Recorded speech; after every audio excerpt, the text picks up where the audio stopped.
thank you to Sanjay Jones for their support on Patreon.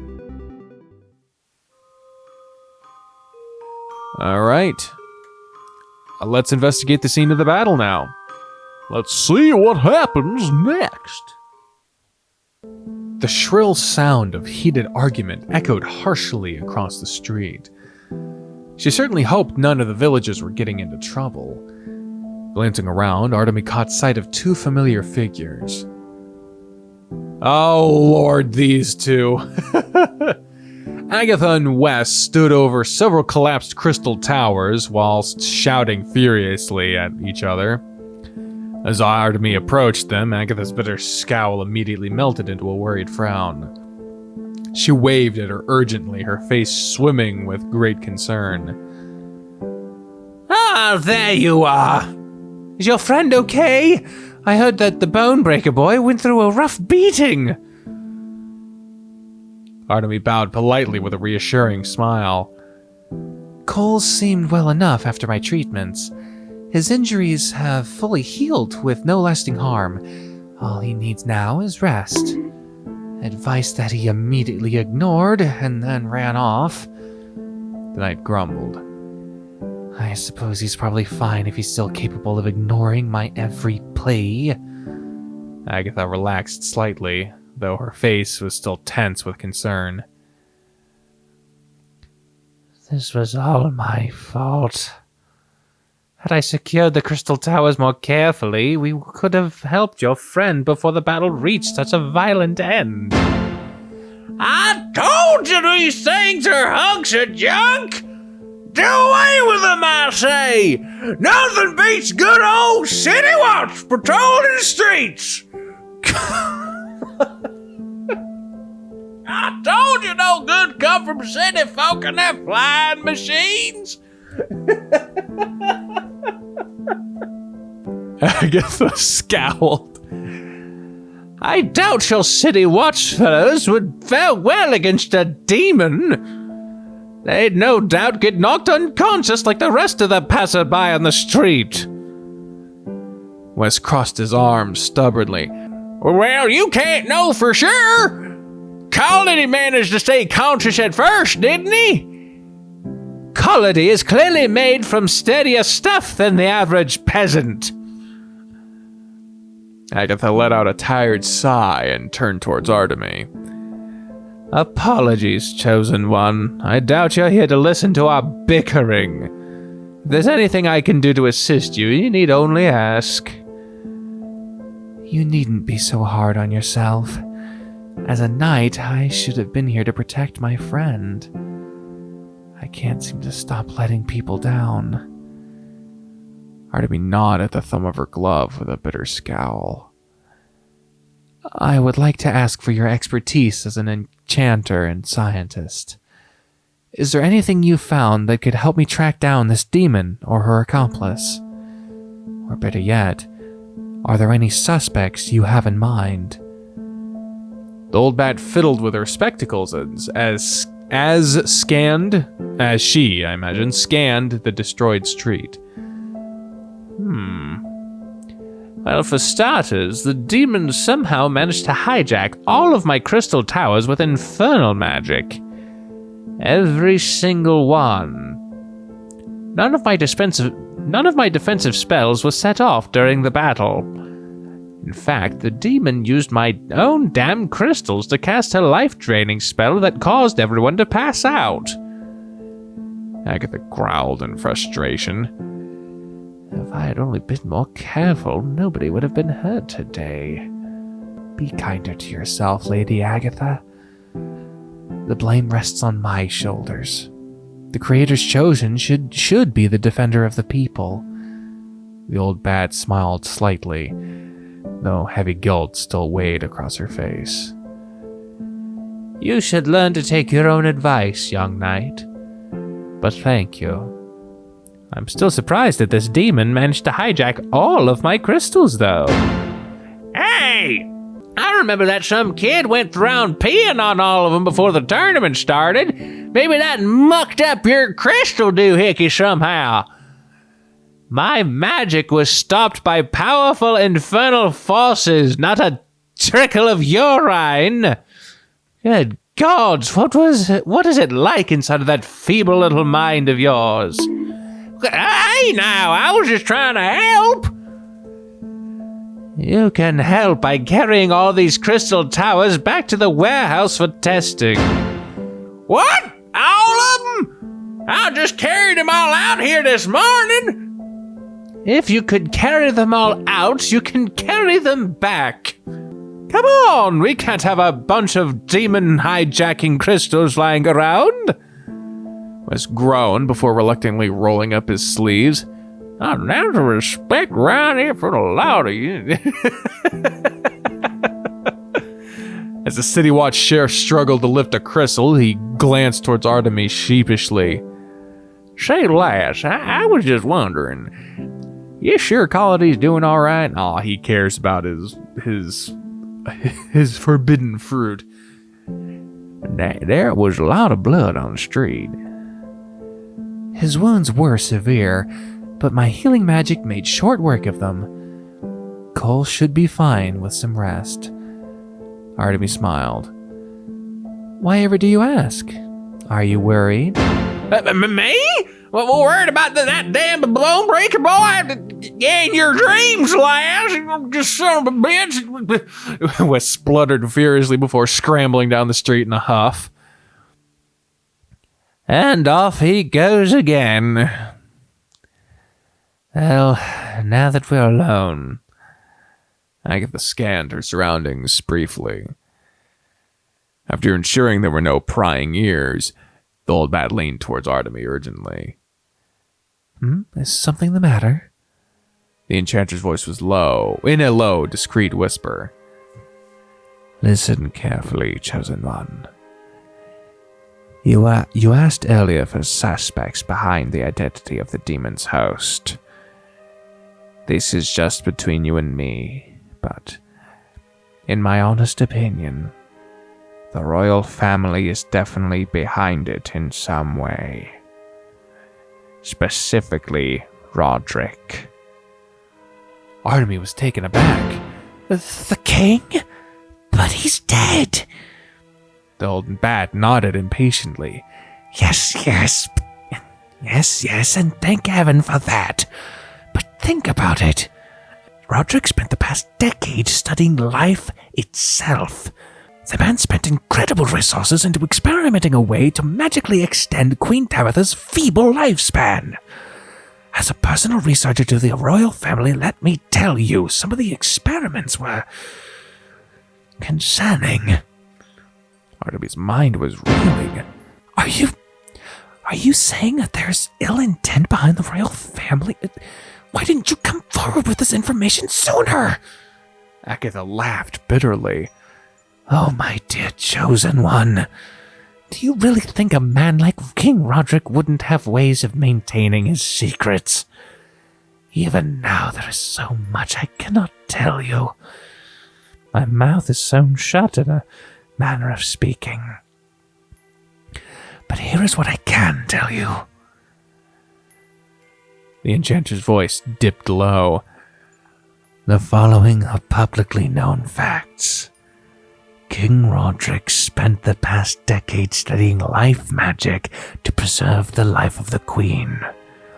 Even then, the locust famine occurred, where thousands of people had their life drained out of them.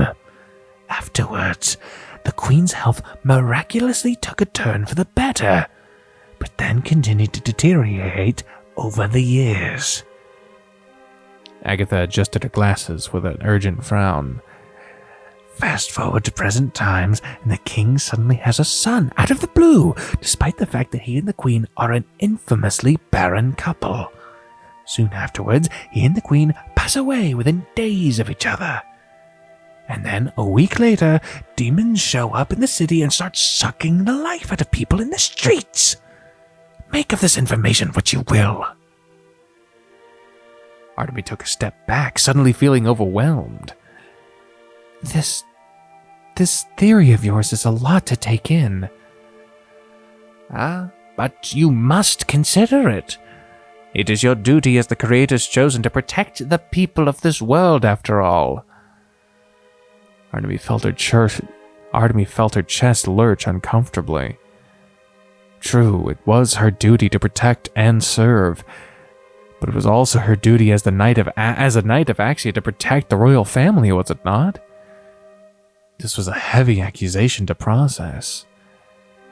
But, Lady Agatha, you worked with King Roderick as the royal family's personal researcher. Why would you continue working for them all these years if you suspected they had bad intentions? Agatha's wings slumped. An air of melancholy suddenly hung over her, washing over the enchanter like a painful wave. The old bat rubbed her eyes wearily. Roderick and I go way back. We may have been friends back when we first started working together. The two of us had a lot in common. Too much. The enchanter let out an exhausted sigh as she took off her glasses to clean them. Difficult memories swam across her face as she carefully considered her next words. Earlier today, you asked if I had any children. Oh. Artemi bowed her head deeply. I'm terribly sorry for that insensitive comment. I didn't mean to cause any distress. Agatha shook her head quietly. 5. I've been through 5 miscarriages. Her head hung low.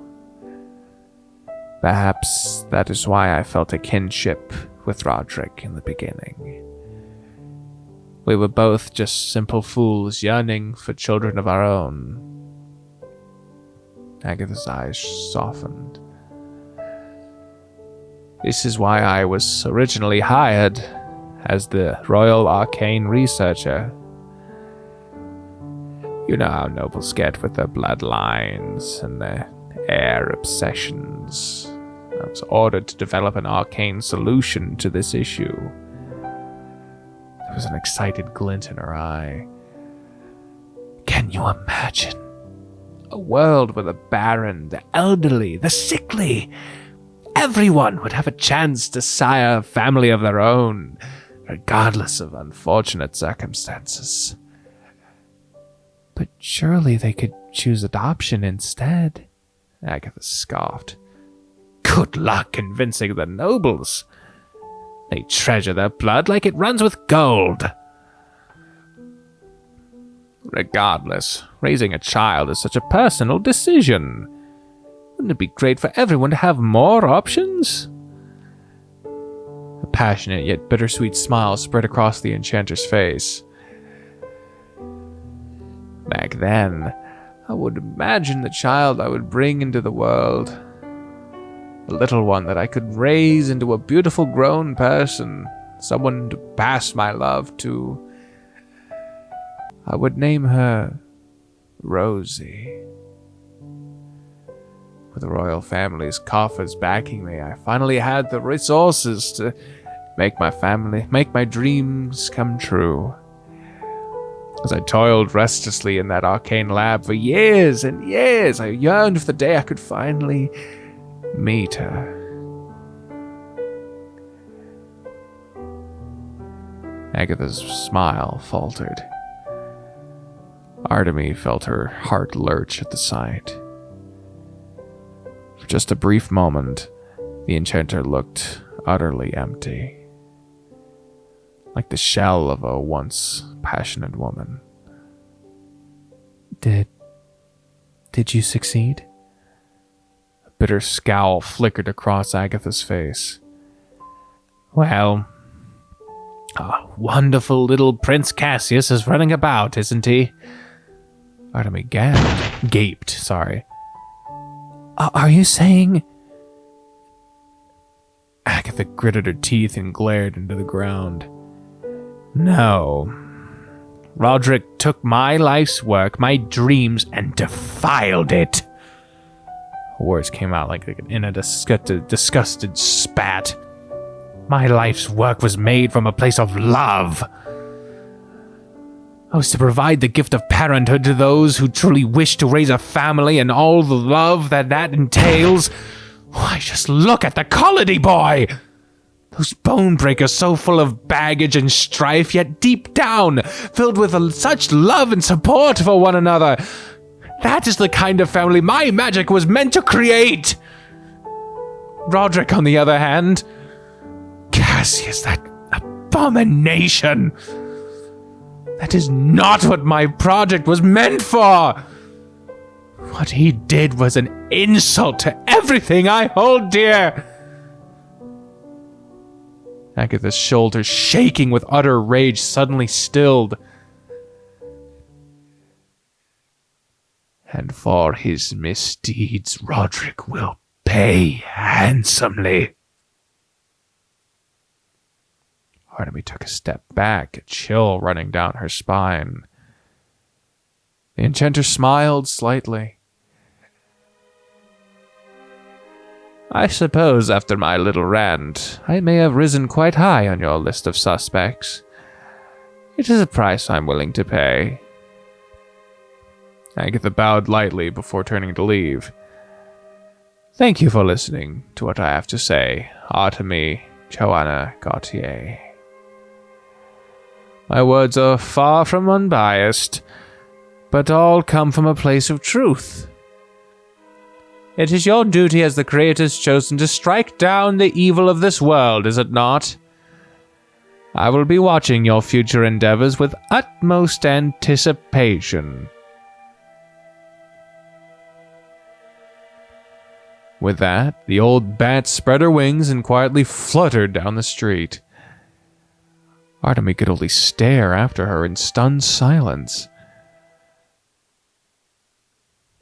Well, she practically fucking said it just then, that Cole is a test tube baby, but fucking hell. Last but not least is Assist the Wounded. I want to send a quick shout out to Caleb Young, who left a comment on the previous update of Temptations Ballad while I'm recording this, letting me know that there is an update. And so I left a response telling them I'm recording it right now. So, fun that. That is quite fun indeed. Artemi's face brightened as she caught sight of Maeve among the medics in the street. Well, Maeve is really getting down and dirty with the common folk.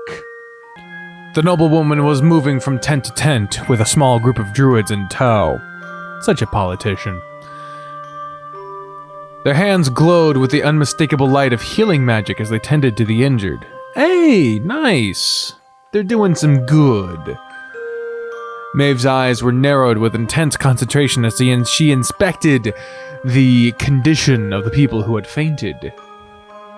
Lady Osmia, do you require any assistance in healing? I'll shock them into being healed. Oh, thank you, Gautier, but my druids and I have things under control at the moment. Also, Maeve paused.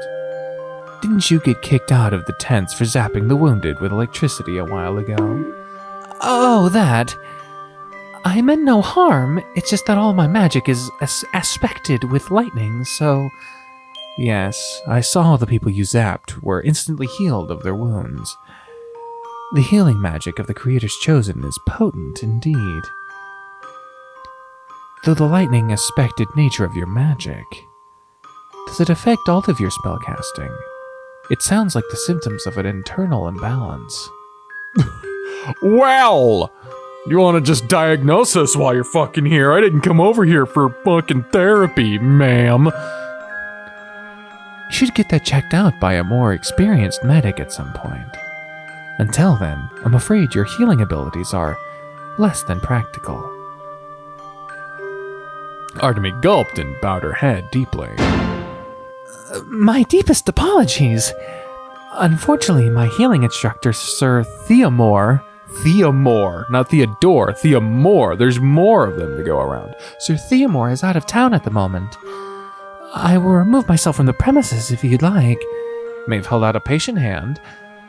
A patient's hand. She just ripped it off and like, no. There is no need. In fact, would you mind accompanying me as I make the rounds? Photo op. The mere presence of the creators chosen will provide the people with a sense of safety and security, and will make me look fucking good. Maeve squinted. Just don't touch anything. I'll steal your resolve. Of course, as you command, my lady. Artemi swore she glimpsed the noblewoman's smile slightly under her veil. Before she could comment, Maeve quietly ducked out of the tent and made her way down the street. Oh, better follow. Time to be a prop. Artemi gulped before hastily following. They spent the next hour going from tent to tent, aiding all the wounded. Thankfully, it seems most people were uninjured and simply recovering from their fainting spell. Even so, Maeve inspected each and every one of them to ensure that they were of good health. Artemi felt rather useless as she stood stiffly next to her as she worked, but the villagers seemed happy to see her with them. A thought struck Artemi as the two of them continued their rounds. It is surprising to see that most of the medics here are druids of the exterior. Were the festival staff unable to receive aid from other mages? A frown flickered across Maeve's face for a brief moment. How are you able to see that? Unless it's just a limitation of the medium and the veil is supposed to be more transparent. Is it so surprising? Most of the church's clerics were reluctant to work alongside my countrymen. Within the city, druidcraft is seen as a primitive magic that few take seriously. Wizardry is the mage class that commands the most respect around here. Oh. Well, surely there are plenty of wizards who are available to aid the wounded. Maeve let out a small laugh. Oh, my dear Gautier. Wizards won't be of much help in this situation, I'm afraid. They are the magic class who can learn the greatest diversity of spells, but they are utterly incapable of learning healing magic. Why can't they learn any healing spells? Obviously, because wizards don't care about other people. Really? Is that true? Maeve let out a long sigh. That was a joke, Gautier. Relax, Relax. You needn't be so uptight. Still your resolve! I resolve to be so not so uptight. My apologies. I will do my utmost to loosen up in the future. Yeah, remember the library scene? That's not... Maeve frowned, but seemed to give up halfway before switching topics. I was originally a pure druid, but I was forced to take classes in wizardry because none of the other nobles would take me seriously. Ironic, given how little use they are in this situation. Oh, that's a shame. You've proved much more helpful than I have. All I have managed to do is stand around while you do all the work. The people here are surely grateful for your aid. Perhaps in time, public opinion of druidcraft will shift to a more favorable position. Which is kind of what she's trying to do. She's a politician. Maeve's eyes softened. That would be a day I long to see. She brushed her hair out of her eyes and stared back at the tents lining the streets. As much as I like to rag on wizardry, my studies were useful in analyzing the fainting phenomenon victims today. Artemi's ears perked up. Have you found any useful information? Yes, and the implications are rather strange. She paced down the street while deep in thought. The magic afflicting the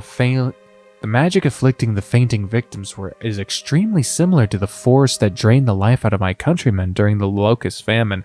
Oh Lord! Oh Lord, that's not what we want to hear after our talk with the person from before. But unlike the famine, this magic has a tint of necrotic and infernal energy.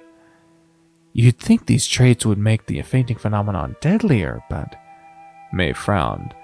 Despite the addition of these malevolent elements, the power behind the fainting phenomenon appears to be purposefully non-lethal. The following facts are clear. Both phenomena are designed to drain the life out of its victims.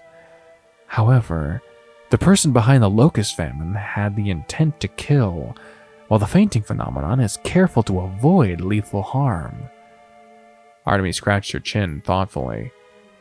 Well, obviously the cloaked mage is behind the fainting phenomenon, but it's hard to believe they intended to be non-lethal after they sent a demon to hunt down my friend. Perhaps they lost control of their demon somehow? She glanced at Maeve carefully. I know you are interested in the fainting phenomenon because you believe that the culprit is the same one behind the locust famine. But do you think it's possible that these culprits are two unrelated parties? Maeve let out a frustrated sigh. It's definitely possible. However, the methodology behind the magic is too similar to be unrelated. These incidents are connected somehow, I just know it. We will have to investigate further. Damn.